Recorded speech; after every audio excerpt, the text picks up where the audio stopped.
Señorías, vamos a intentar en los próximos 10 minutos definir qué es una ectasia corneal. Bueno, el término deriva del latín, del ectasis, que significa dilatación de un órgano hueco, en este caso dilatación de la córnea a expensas de la distensión de todo el globo ocular. Como consecuencia, lo que ocurre en todas las ectasias es una desestructuración de las fibras de colágeno, el cemento biológico que caracteriza la córnea, que por un determinado mecanismo se pone todo en marcha y empieza a ablandarse. Este debilitamiento de la estructura corneal hace que la córnea protuya, se adelgace y se incurve a lo largo del tiempo. El proceso es bilateral, asimétrico y progresivo. Este es el concepto clínico clásico que aparece en todos los textos, que está obsoleto, porque todos sabemos que esta enfermedad es una enfermedad inflamatoria, aunque en todos los textos todavía esté el atavismo de que es una non-inflammatory disease, pero es una enfermedad inflamatoria donde hay también apoptosis y donde hay también estrés oxidativo. Como consecuencia de ello, la córnea se ectasia, se abomba, como vemos en la imagen. Este concepto es necesario que se redefina del concepto clínico clásico de hace un par de siglos, ya acuñado por Trantas y por Muren. Hemos pasado, con la eclosión de la cirugía lásica refractiva, a caracterizar la córnea de otra manera, a matematizarla, a caracterizarla de manera morfológica para ver cómo es la córnea. Surge el concepto topográfico que complementa al concepto clínico de ectasia corneal. Y por último, ya en el 2005, sabemos que la córnea es un tejido vivo, no es un plástico, con lo cual necesitamos más parámetros para caracterizarla, que probablemente sean los parámetros biomecánicos, que todavía están por validar, sobre todo los aparatos que hay comercializados, y que este término es muy interesante para complementar todo el concepto. Para entender la fisiopatología del queratocono es interesante ver qué ocurre en la anatomía patológica de un botón corneal ectásico, cómo es un queratocono capa por capa. En esta diapositiva vemos el botón corneal de una córnea central, de una córnea sana y en la imagen de la derecha de una córnea ectásica. Podemos ver a simple vista cómo el epitelio corneal pluriestratificado no queratinizado, que tiene alrededor de unas 5 o 6 capas. En la córnea ectásica vemos una clara disminución del número de capas, especialmente en la zona del ápex. También vemos que el estroma corneal está perfectamente organizado en una córnea normal, mientras que en una córnea ectasiada las fibras están desestructuradas, desorganizadas, compactadas, etc. Por tanto, ¿cómo es un epitelio ectásico? Es un epitelio delgado, especialmente en el ápex. Las células epiteliales superficiales aparecen más elongadas de lo habitual.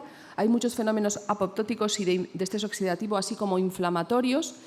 Y lo que tiene también es fundamental es el aspecto de la membrana basal en los pacientes con queratocono. La membrana basal epitelial está irregular, está rota, incluso con cambios en la composición de colágeno. Las membranas basales en el cuerpo, en general en el organismo, tienen abundante colágeno 4. Bueno, pues esta composición del colágeno también se ve alterada en los pacientes con queratocono. Del mismo modo, las células epiteliales basales, que los que asientan sobre la membrana basal epitelial, vemos que pueden existir unos depósitos de hemosiderina o de ferritina, tanto intracelularmente como extracelularmente, produciendo las típicas líneas férricas o anillo de Fleischer, que suele adoptar una configuración circular, rodeando la base del cono, como vemos en esta imagen, y que se pone mucho más de manifiesto con la córnea dilatada y con la luz azul cobalto, como podemos ver en esta imagen.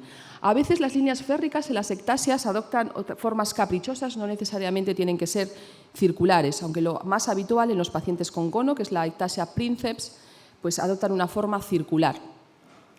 Aquí podemos ver otro anillo de Fleischer, el cual nos hace intuir que en este contexto de una ectasia asociada al ASI, podemos aquí observar el flap corneal, podía haber un queratocono previamente. Nos preguntamos si el queratocono estaba antes o la ectasia la cirugía LASIK ayudó a que la ectasia se pusiera de manifiesto. ¿Cómo es la capa de Bowman? Pues la capa de Bowman también es muy importante en el cono. No sabemos verdaderamente la función de la capa de Bowman, solo aparece en el humano, algún primate y los animales que se encuentran, que son erectos, o también los animales que están en contacto con la luz, como las aves. Los animales que son hociqueadores, como ratones, conejos, pues tienen una membrana de Bowman muy rudimentaria. Este es el aspecto de una membrana de Bowman sana y podemos ver aquí una membrana de Bowman ectásica. Vemos un epitelio, una membrana basal también irregular y una capa de Bowman totalmente rota y adelgazada con soluciones de discontinuidad. Esta Bowman alterada puede tener cierta implicación no solamente en la transmitancia de la luz ultravioleta en los pacientes con queratocono, sino también en la correcta interacción entre el epitelio y el estroma a la hora de la cicatrización y de la inflamación. También desde un punto de vista biomecánico se le atribuye ciertas características a la capa de Bowman. En realidad estoy diciendo todo el rato membrana de Bowman, pero en realidad es una capa, porque no es una membrana basal. El epitelio ya tiene membrana basal. Es capa de Bowman, membrana de Descemet. Bueno, las rupturas de la membrana de la capa de Bowman se traducen en la lámpara de hendidura y la rotura y la posterior cicatrización se traducen como opacidades corneales superficiales en los pacientes con ectasia. Los nervios corneales también están alterados. La sensibilidad corneal en un paciente con cono está alterada también, lo que les obliga continuamente a estar manipulándose, rascando el ojo de una manera muy especial.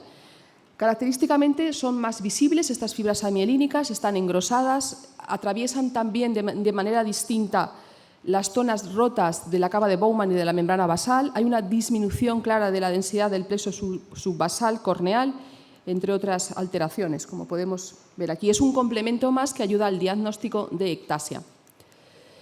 ¿Cómo está el estroma? Pues el estroma corneal, el cemento biológico de una córnea ectásica, como podemos ver en la imagen de la derecha, en esta microscopía electrónica, está desestructurada, mal organizada, mal empaquetada. ¿Eso qué produce? Produce una compactación de las fibras de colágeno, una pérdida de esta organización, una disminución en el número, no hay una disminución real en el grosor. Hay también hay diversos trabajos contradictorios en cuanto a si hay una alteración en la composición del colágeno o no. Hay fibroblastos y queratocitos alterados, apoptóticos, degradados, etc.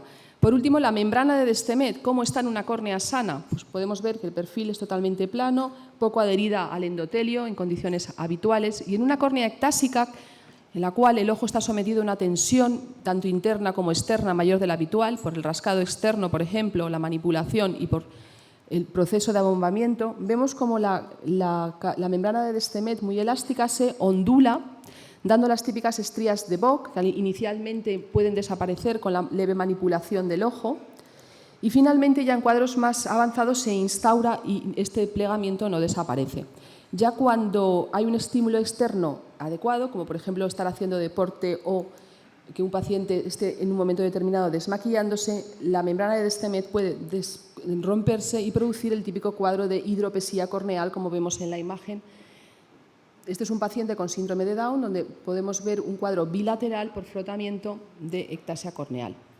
Esto es una mujer que después de maquillarse, sin saber que tenía un queratocono previo, queratocono unilateral muy desarrollado, pues se autoprovocó un cuadro de hidropesía corneal. Todas estas manifestaciones histológicas tienen una repercusión clínica que varía ya desde si estamos en estadios iniciales o finales, desde simples alteraciones en la calidad, aunque la cantidad de visión permanezca conservada en estadios iniciales.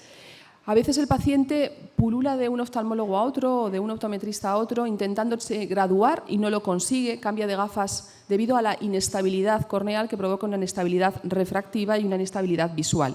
En estadios finales la enfermedad es devastadora y puede llegar a importantes mermas de visión en los pacientes jóvenes y laboralmente muy activos.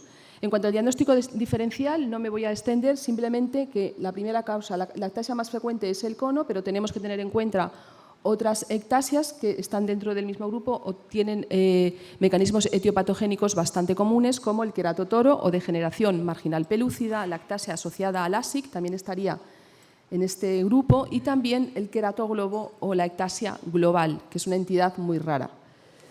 En cuanto al queratocono, decir que generalmente es bilateral, igual que la degeneración marginal pelúcida, presenta un adelgazamiento, la pelúcida, mucho más periférico, y la forma de debut, hay que recalcar, es que es en torno a la edad media y no a la pubertad, como los pacientes con cono. Esto. Tener en cuenta también que el pseudoqueratocono es una entidad que hay que descartar porque hay un patrón topográfico compatible con queratocono, pero cuando se deja de emplear la causa que provoca el patrón topográfico desaparece, como puede ser el porte de lentes de contacto, el dormir abrazando una almohada y apretándose mucho el ojo, manipulándoselo, o haciendo muchas maniobras de valsalva con estos pacientes que entrenan mucho en los gimnasios, también pueden producir falsas imágenes de ectasia. Y ya para concluir, decir que el concepto clínico es un concepto limitado, que hay que redefinirlo y adoptar patrones morfológicos y biomecánicos en la definición de lactasia y muchas más líneas que están todavía por abrir, porque ello nos va a permitir cambiar nuestras estrategias terapéuticas, que es lo que hemos hecho en estos últimos 20 años. Gracias.